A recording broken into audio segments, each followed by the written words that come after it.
Bonsoir téléspectateurs, bienvenue à une nouvelle édition hebdomadaire, la Bible en 30 minutes.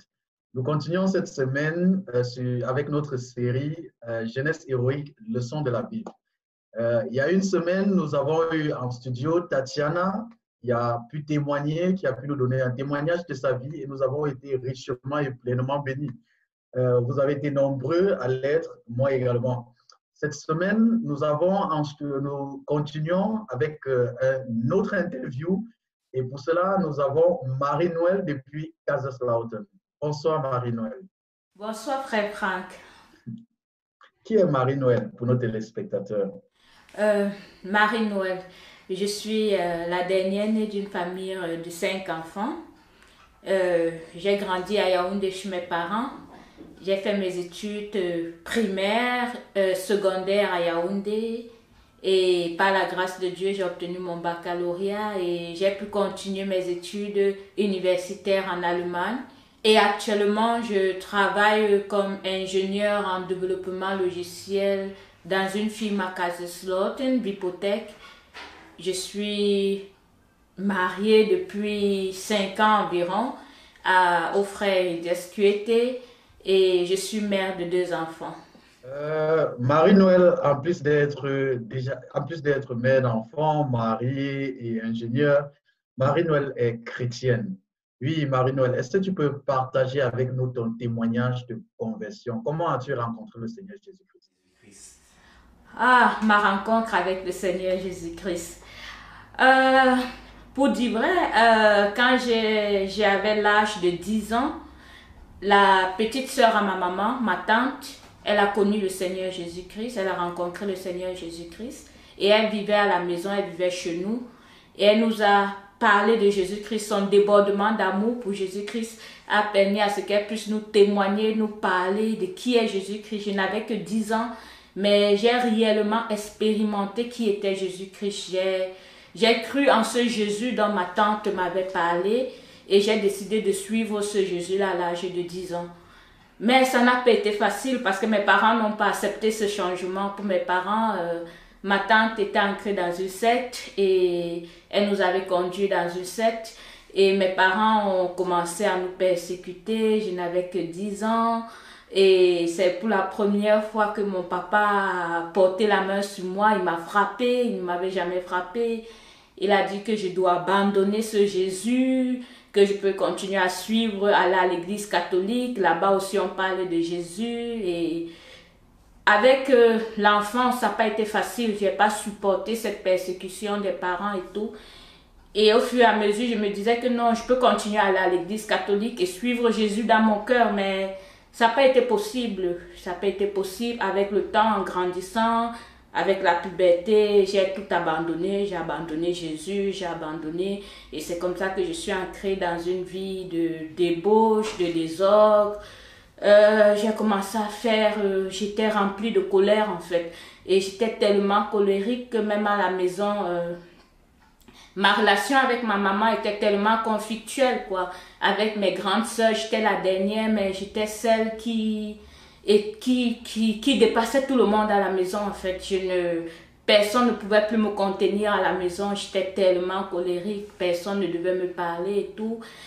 Mais par la grâce de Dieu, le Seigneur a été bon avec moi parce que quand j'ai eu mon baccalauréat, je suis venue continuer mes études en Allemagne. Bon, je suis venue chez ma grande sœur et ma grande sœur avait déjà accepté le Seigneur Jésus-Christ.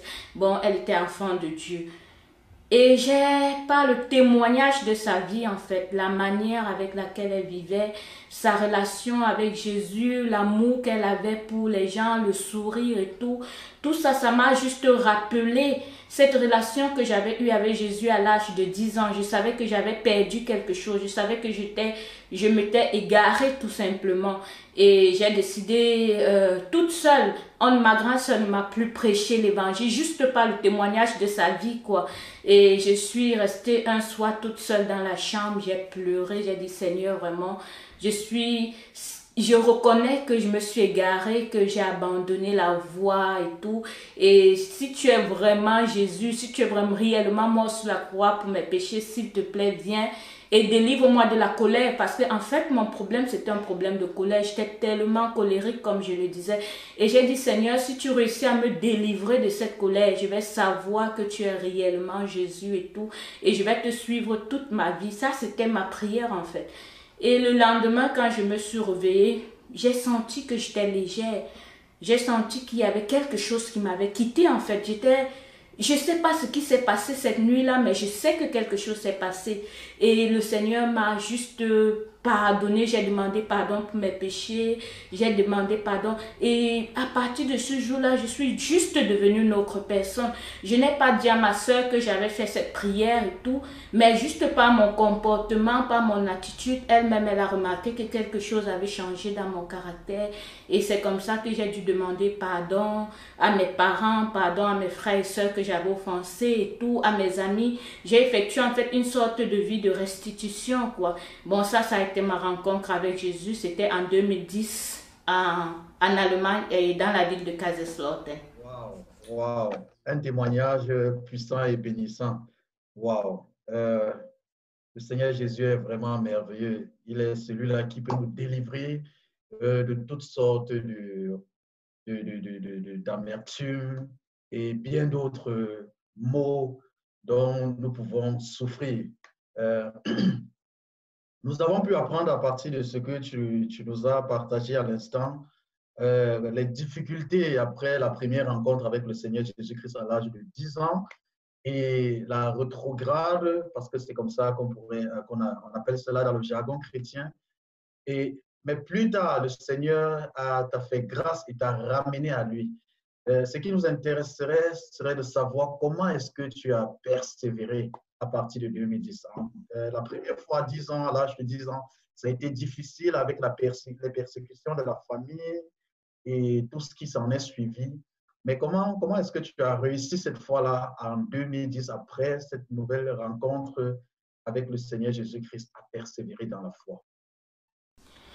Oh, parler de ma fidélité envers le Seigneur, ça c'est une bonne question. Comme je l'ai dit, j'ai rencontré le Seigneur en 2010. C'était, j'avais déjà commencé mes études universitaires en Allemagne. Et, mais je n'avais pas d'église en fait, je n'avais pas d'assemblée où je devais aller et je partageais avec certains jeunes chrétiens dans la ville de Kaiserslautern qui se réunissaient tous les vendredis. On appelait ça les rencontres de Kaiserslautern. Et on se réunissait, on partageait de Jésus. Et le dimanche, j'allais aussi dans une assemblée, dans une église allemande. Mais je n'étais pas fidèle, je partais juste parce que je ne voulais pas rester à la maison et tout. Mais je ne sentais pas que j'étais dans une famille en fait. Je partais juste le dimanche parce que je savais que je devais aller à l'église, mais c'était pas une véritable famille. Et malheureusement ou heureusement, je vais dire heureusement, j'ai dû quitter Kaiserslautern pour aller à Saarbrücken continuer mes études parce que là, je devais réellement, Kaiserslautern, c'était des cours de langue que je faisais et je devais effectivement commencer mes études dans la ville de Saarbrücken parce que j'ai fait un programme d'échange entre l'Allemagne et la France. Bon, je devais tout le temps alterner entre Saarbrücken en Allemagne et Metz en France. Et ce programme d'échange exigeait que la première année se déroule en France. Bon, j'ai dû donc aller à Metz en France pour ma première année. Et quand je suis arrivée là-bas, de nouveau, je n'avais pas d'église, je ne savais pas où je devais aller. Ce qui fait que je restais à la maison. Et ma grande sœur, je vais dire heureusement, ma grande sœur, elle était déjà, elle s'est mariée entre-temps. Cette année-là, justement, en 2011, ma grande sœur s'est mariée au pasteur Roby qui était en formation en tant que pasteur au Mali et qu'elle est revenue du Mali en fait. C'est là où elle-même, elle a découvert en fait le ministère de la CMCI, c'est là où elle a découvert le ministère de la CMCI et elle est venue avec des livres que le pasteur Jean-François du Mali m'avait offert comme cadeau, quoi. C'était 4 livres du pasteur Zacharias Tané-Fomon. Et un en particulier m'a marqué, c'était Rencontre dynamique et quotidienne avec Dieu. En fait, ce livre, quand j'ai lu ça, je vais dire, Ce livre a été le début de ma marche véritable avec Dieu, quoi. Parce que dans ce livre, ce qui m'a marqué, le frère Zach montrait comment il est important d'avoir des rencontres fidèlement chaque matin avec le Seigneur. Il disait que si le président vient chez toi, tu vas t'organiser, tu seras discipliné, tu vas tout apprêter. Mais combien de fois la rencontre avec le roi des rois, comment nous devons prendre au sérieux cette rencontre et tout. En fait, ça m'a perturbé, ça a bouleversé ma vie. Et depuis cette année-là, j'ai décidé d'avoir des rencontres quotidiennes avec Dieu fidèlement. En fait, ça a été ma force, je vais dire, dans ma marche quotidienne avec Dieu. Le fait d'avoir ces rencontres quotidiennes avec le Seigneur. Je m'assurais que de 5h30 à 8h, à 7h avant d'aller à l'école, que je rencontre le Seigneur tous les jours de manière fidèle, quoi. Bon, ça, c'est quelque chose que j'ai suivi jusqu'à aujourd'hui, quoi. Bon, je pense que ma fidélité, en fait, ça a été ça, quoi. Cette force-là, cette rencontre avec le Seigneur qui m'a beaucoup encouragée dans ma marche avec le Seigneur. Bon, je peux dire, c'est ce que je peux dire en fait dans ma vie de fidélité avec le Seigneur, quoi. Et aussi, j'ai appris qu'on devait rendre compte et par la grâce de Dieu, depuis que ça fait environ 6 ans qu'on m'a parlé des comptes rendus et le Seigneur m'a permis d'être fidèle dans les comptes rendus parce que j'ai compris l'importance d'avoir quelqu'un qui raconte à quoi ça sert le compte rendu et ça fait 6 ans aujourd'hui où j'ai continué à être fidèle en fait dans le compte rendu et mes comptes rendus sont enregistrés, je peux avoir mes comptes rendus il y a 5 ans, il y a 6 ans et tout. Bon, c'est cette vie de fidélité là qui m'encourage en fait chaque jour, quoi. Fidélité au fil des années. Waouh, de voir un tel impact que le Seigneur peut produire juste au travers de la lecture d'un livre. Waouh, c'est vraiment bénissant. Chers téléspectateurs, si toi aussi, si tu n'as pas encore lu le livre Rencontre dynamique quotidienne avec Dieu, si tu veux avoir aussi de telles rencontres, si tu veux savoir comment développer une telle fidélité dans les rencontres quotidiennes avec Dieu de façon systématique et fidèle, comme l'a fait Marie-Noël au fil des dernières années, je te recommande de te procurer une copie du livre Rencontre dynamique quotidienne avec Dieu, disponible sur Amazon en français, en anglais et en allemand. Marie-Noël, pourrais-tu nous parler, s'il te plaît, tu nous as mentionné au début de l'interview comment les difficultés dans ta relation avec les parents, déjà à cause de ta conversion et plus tard à cause de ton problème de colère et tout, les difficultés que tu avais avec, non seulement avec les parents, mais aussi avec tes aînés, bien qu'étant la cadette. Et si je me souviens bien l'expression, on ne pouvait plus te contenir en quelques mots. Donc, j'aimerais savoir, qu'est-ce qui a changé à ce niveau dans ta relation avec les parents et tout? Comment as-tu servi tes parents? Comment est-ce que comment est-ce que cette nouvelle vie dans laquelle le Seigneur Jésus-Christ t'a permis d'entrer, comment est-ce que cela t'a influencé dans ta relation avec tes parents, le service envers les parents, aussi bien les parents biologiques que les parents spirituels? Gloire à Dieu. Je bénis le Seigneur pour mes parents biologiques déjà, parce que, comme je dis, je suis la dernière née. Et ma maman, malgré cette relation conflictuelle que nous avons eue, après ma conversion, vraiment, les choses ont changé, quoi. Mon attitude envers ma maman a changé, mon attitude envers mes parents a réellement changé, quoi. Et j'ai commencé, c'est vrai que je n'étais plus près d'eux, puisque j'étais en Allemagne et tout, je n'ai pas vraiment eu cette occasion-là de pouvoir vivre cette nouvelle vie près d'eux, mais même à distance, les choses ont réellement changé. Au niveau, je m'informe, je prends des nouvelles de mes parents, j'assiste mes parents financièrement, quand il y a besoin d'aide, je suis présente, quoi. Et je bénis le Seigneur parce que mon époux, c'est quelque chose qu'on le fait, c'est quelque chose qui nous tient à cœur, quoi.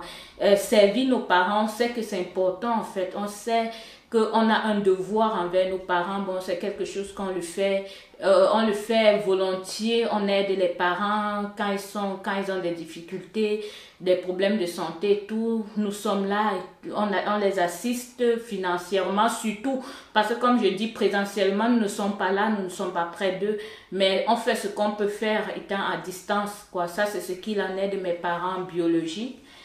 Et je bénis le Seigneur pour mes parents spirituels. Comme je l'ai dit, j'ai mentionné tout au début ma grande sœur qui s'est mariée au pasteur Obi. Et par la grâce de Dieu, le pasteur Obi est venu en Allemagne comme missionnaire à Saarbrücken. Et c'est là où je persévère. Avant de me marier, j'ai dû vivre chez eux. J'ai dû vivre chez ma grande sœur et son époux, le pasteur Obi, quoi. Et ça n'a pas été facile au départ. Ça n'a pas été facile déjà parce que c'était ma sœur. Et il y avait toujours cette relation-là que oui, c'est ma grande sœur. Bon.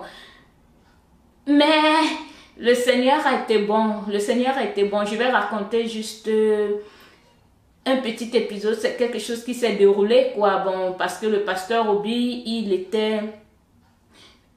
Au départ, dans notre relation, il était vraiment très strict parce que je pense qu'il voyait en moi des choses qui devaient changer, quoi. Bon, et il me montrait que non, ça tu ne fais pas bien, ça tu dois changer. Et ça, je ne l'ai pas accepté, je ne l'acceptais pas parce que je voyais en lui, en fait, le mari de ma soeur. Je ne voyais pas directement mon dirigeant spirituel et tout.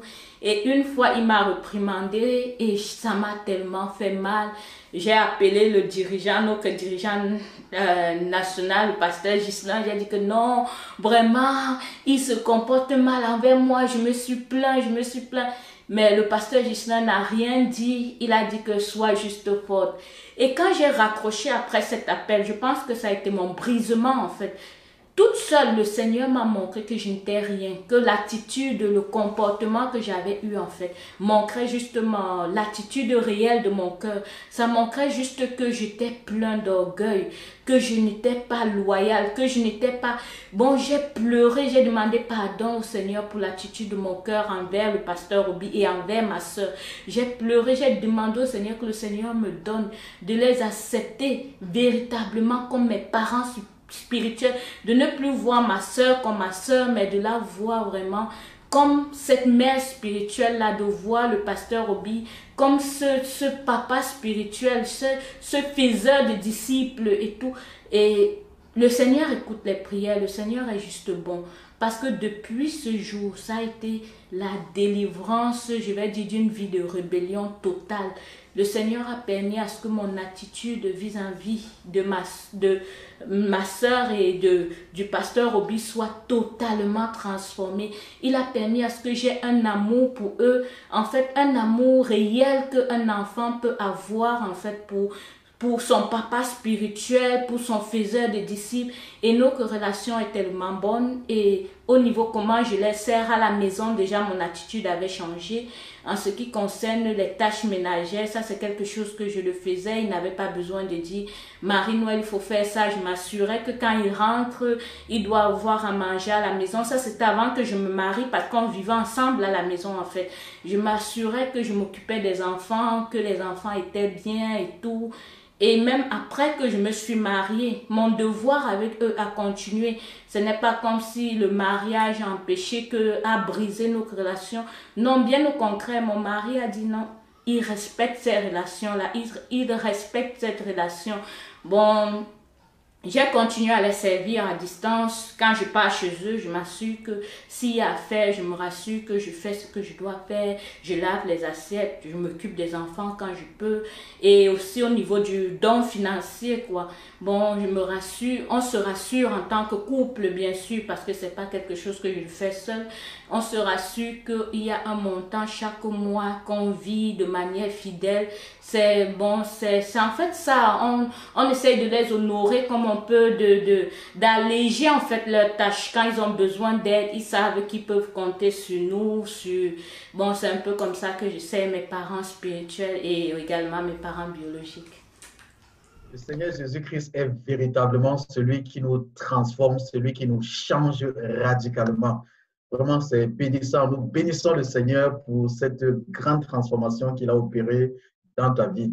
Waouh! Comme la Bible nous dit si bien, honore ton père et ta mère, premier commandement avec une promesse, afin que tu sois heureux et que tu vives longtemps sur la terre.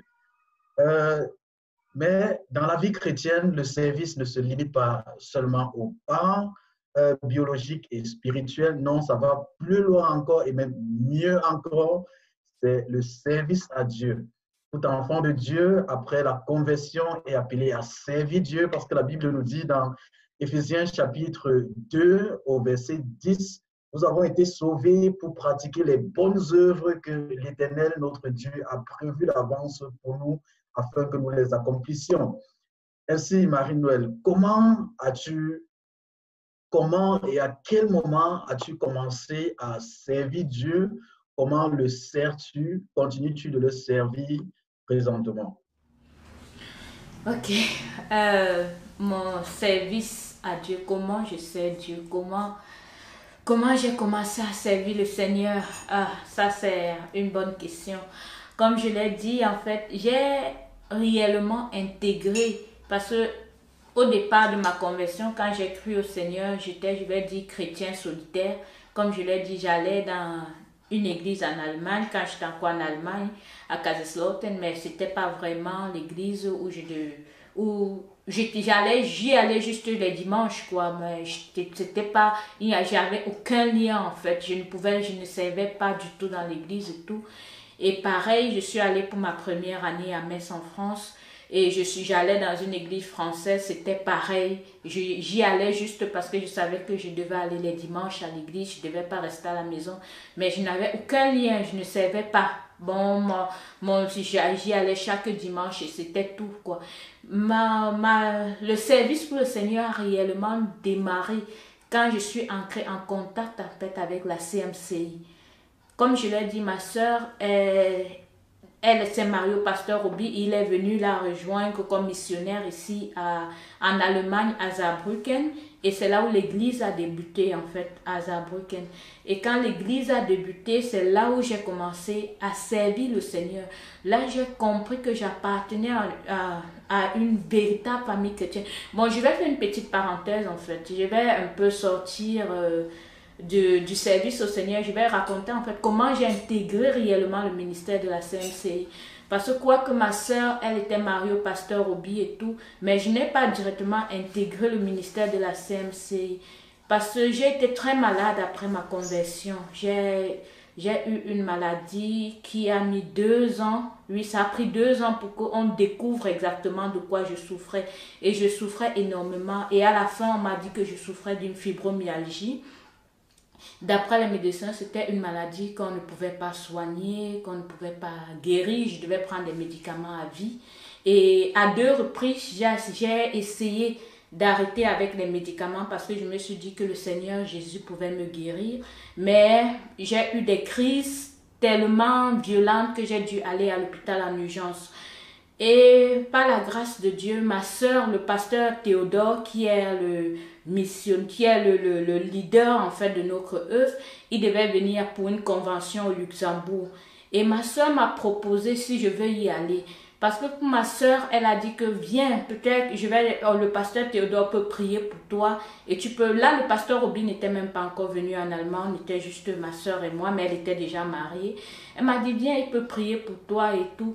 Mais moi, c'était pas, ce qui m'a amené réellement à cette conversion, c'était le désir de me faire baptiser. Comme je dis, j'allais dans des églises, mais je n'ai pas eu la possibilité de me faire baptiser. Or, d'après les livres du frère Zach que j'avais lus, je savais que j'avais besoin en fait du baptême par immersion, que les gouttes d'eau que j'avais reçues par la tête et tout étant petit, c'était pas un véritable baptême.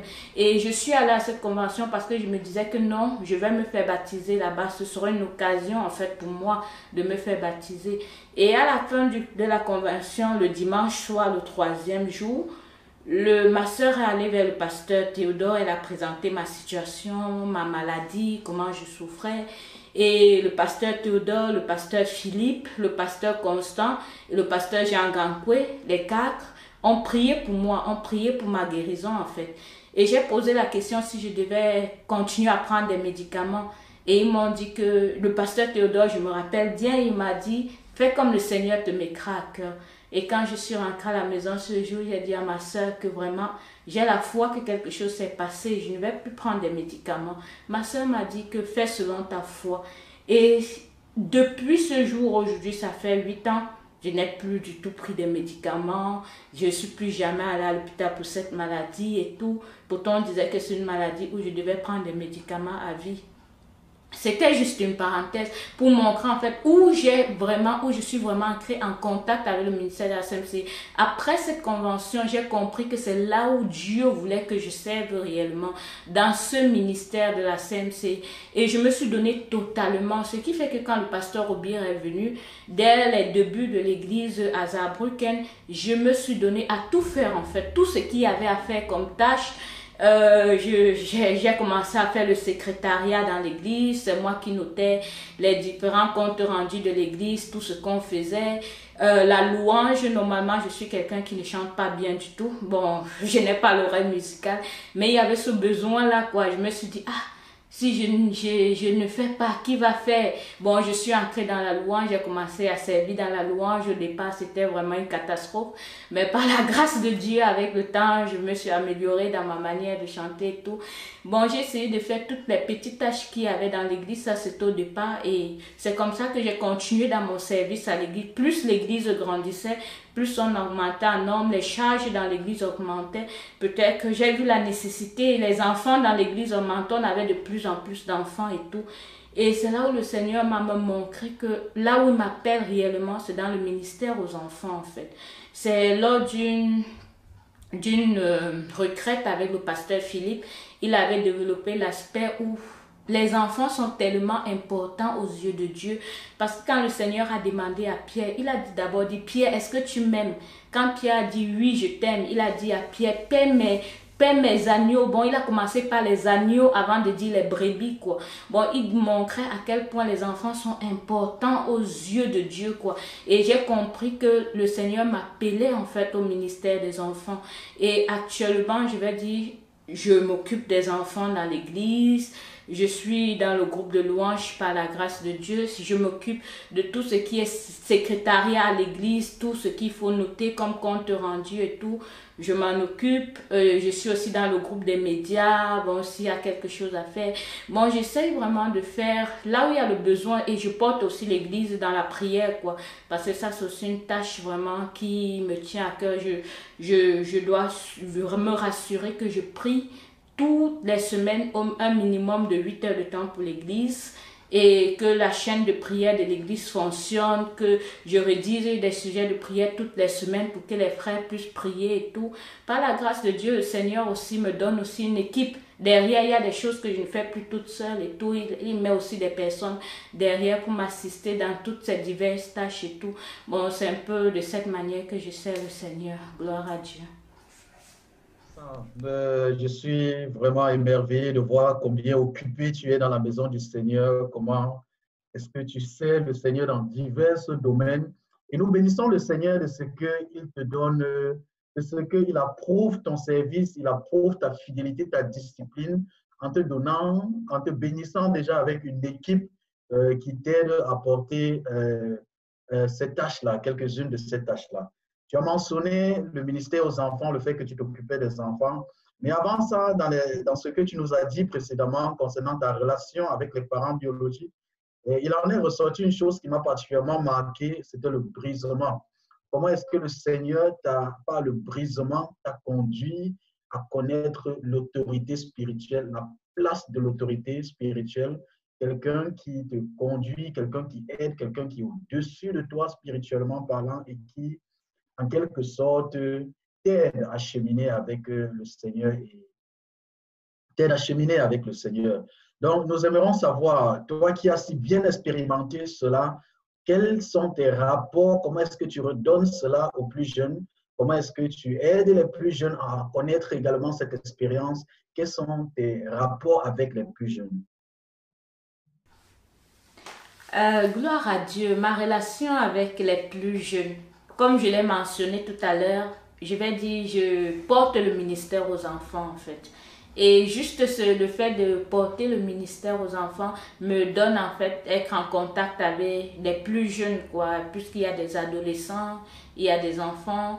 Là déjà, pour moi, c'est important. Je sais que en tant qu'enfant, comme j'ai dit, j'ai rencontré d'abord le Seigneur personnellement à l'âge de 10 ans avant de rétrograder. Je sais qu'un enfant peut rencontrer le Seigneur, quoi. Bon, et on n'est pas, il n'y a pas un âge qu'on va dire non, il faut juste prêcher l'évangile à ceux à partir de 15 ans ou 17 ans. Non, même les tout petits enfants peuvent déjà rencontrer le Seigneur. Ceci est une motivation, ceci ce qui me motive dans le ministère aux enfants.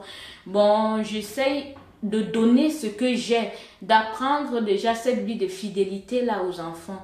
Bon, je sais que le Seigneur m'a permis par la grâce de Dieu d'avoir cette facilité là à être fidèle dans la tâche, à être fidèle dans ce que je fais. Et c'est ce que j'essaie de transmettre en fait déjà aux enfants à qui j'enseigne dimanche après dimanche.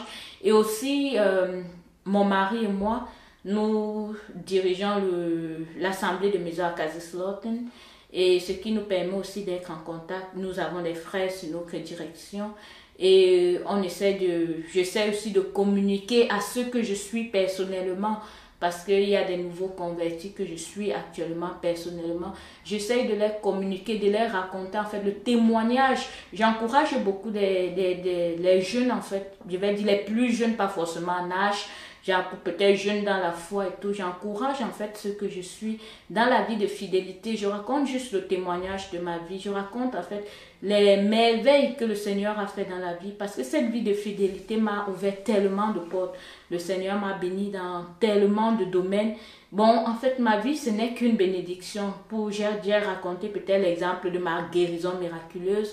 Il m'a béni dans mes études. J'ai fini mon cursus académique. Master, je n'ai jamais refait une matière 2 fois. Je suis sortie majeure de ma promotion. Il a permis qu'au niveau même du travail, que je trouve le travail facilement et tout. Il m'a béni tellement. En fait, je sais que c'est au travers de cette vie de fidélité, cette fidélité à servir le Seigneur. Et c'est ça que je communique en fait aux jeunes. Je dis, si tu sers le Seigneur, si pendant tes études, si pendant que tu étudies, si pendant que tu es enfant, tu donnes la première place au Seigneur, tu décides que Seigneur, en toute chose, je vais d'abord te chercher le matin. Avant de faire quoi que ce soit, je me rassure que j'ai eu des rencontres dynamiques avec le Seigneur. Je me rassure que j'ai cherché le Seigneur. Je me rassure que la tâche qu'il m'a attribuée, que je suis fidèle à cette tâche. Le Seigneur va te bénir dans tes études. Il va te bénir même dans le choix du conjoint. Il va te bénir dans tellement de domaines en fait. C'est ça en fait que quand je suis quelqu'un, je parle plus du témoignage de ma propre vie. J'essaie de raconter ce que j'ai vécu, j'essaie de raconter ce que le Seigneur a fait pour moi. Et je dis la même chose que le Seigneur a fait pour moi, il peut le faire pour toi en fait. C'est un peu ça, c'est un peu ma motivation quand je suis en fait les plus jeunes, je vais dire, dans la foi. Amen. Amen, amen, Marie-Noël. Comme la parole de Dieu nous dit dans Luc au chapitre 16, le verset 10, la première partie, la partie A, je vais l'appeler ainsi. Celui qui est fidèle dans de moindres choses le sera également dans des grandes. Puis, cette fidélité a impacté plus d'un, cette discipline a impacté plus d'un. Je veux ici témoigner que lorsque j'intègre également la communauté il y a quelques années et que je deviens disciple du pasteur Ghislain, tu es celle-là qui va nous m'aider, en d'autres, parce que tu étais celle-là qui nous aidait dans la discipline des comptes rendus hebdomadaires. Et cela a été d'une très grande aide pour moi. J'ai été béni, j'ai été encouragé à l'époque et continue de l'être par ta fidélité, par ta discipline à rendre compte de façon disciplinée, de façon systématique, de façon fidèle. Vraiment, encore merci. Nous nous dirigeons vers la fin de notre interview et vers la fin de notre émission de ce soir. Mais avant d'achever, avant de terminer, nous aimerons encore donner la parole à Marie-Noël pour que, au-delà de tout ce qui a déjà été dit, qui est très bénissant et très enrichissant, lui donner la parole à Marie-Noël pour qu'elle nous donne à la jeunesse qui nous écoute, aux plus jeunes et particulièrement aux jeunes filles qui nous écoutent, quelques conseils supplémentaires, oui, quelques conseils supplémentaires comme ça qui pourraient continuer qui pourraient les aider pour se distinguer également et développer cette vie de discipline, cette vie de fidélité, comme l'a fait Marie-Noël jusqu'à présent, et exceller aussi même dans d'autres domaines qui n'ont pas été mentionnés dans cette interview. Bon, c'est vrai que j'ai déjà mentionné beaucoup de points où on va dire comme conseil, ce que je peux donner d'autres comme conseil aux plus jeunes. Je vais dire vraiment je vais revenir sur le fait d'être loyal, en fait, de la loyauté envers les dirigeants. C'est très important et ça ouvre beaucoup de portes. Le service, il faut être loyal en Dieu d'abord, mais envers l'homme que le Seigneur a placé devant toi. Si le Seigneur t'a donné des parents spirituels, si le Seigneur t'a donné des dirigeants, tu dois te rassurer que ton cœur est bon avec eux. Parce que si tu es faux, si ton cœur n'est pas bon, tout ce que tu vas faire, tu vas te rendre compte juste que tu vas te coincer, tu vas cogner le mur, tu vas cogner ton nez face au mur en fait, que les choses ne vont pas marcher. Bon, le conseil que j'aimerais donner, c'est le service que on doit servir Dieu, être loyal avec Dieu et envers l'homme que le Seigneur a placé devant nous, qu'on voit directement quoi. Tu dois te rassurer que ton cœur est bon envers tes dirigeants, que tu fais ce que tes dirigeants disent, que tu peut-être même dans le choix de carrière, dans tout ce que je fais, je consulte mes dirigeants spirituels. Il n'y a pas de décision que je prends sans aller vers eux, non, même actuellement mon époux, c'est aussi mon dirigeant. Il y a des trucs que quand tu sais qu'il y a des dirigeants devant toi, tu ne dois pas prendre des décisions sans les consulter. C'est une bénédiction pour toi et surtout une protection pour toi. Parce que ce qu'ils te disent, même s'ils se trompent, le Seigneur sait que ton cœur était bon en allant vers eux. C'est par loyauté que tu allais vers eux. Le Seigneur va te bénir, même si le dirigeant s'est trompé. Parce que nous sommes des hommes, ils sont des hommes, ils peuvent se tromper. Mais le Seigneur voit ton cœur, le Seigneur voit ta loyauté. Et au travers de cela, il va te bénir. Bon, j'aimerais encourager tous ceux qui suivent vraiment cette vidéo à être loyal envers Dieu et à être loyal envers l'homme que le Seigneur a placé devant toi. Gloire à Dieu. Gloire à Dieu, le Seigneur est véritablement celui-là qui regarde à nos cœurs, il sonde nos cœurs, il connaît nos motifs et nos intentions. Merci Marie-Noël, merci grandement. Merci d'avoir accepté notre invitation, merci d'avoir été avec nous aujourd'hui en studio, d'avoir partagé avec nous. Nous retenons en quelques mots fidélité, discipline, loyauté, travail dur. Et pour ne citer que cela, que le Seigneur te bénisse grandement, que le Seigneur te bénisse. Nous avons été également bénis. Chers téléspectateurs, nous sommes parvenus à la fin de notre émission, la Bible en 30 minutes. Sur ce, nous vous disons au revoir et nous vous revoyons la semaine prochaine lorsqu'il sera 20 h.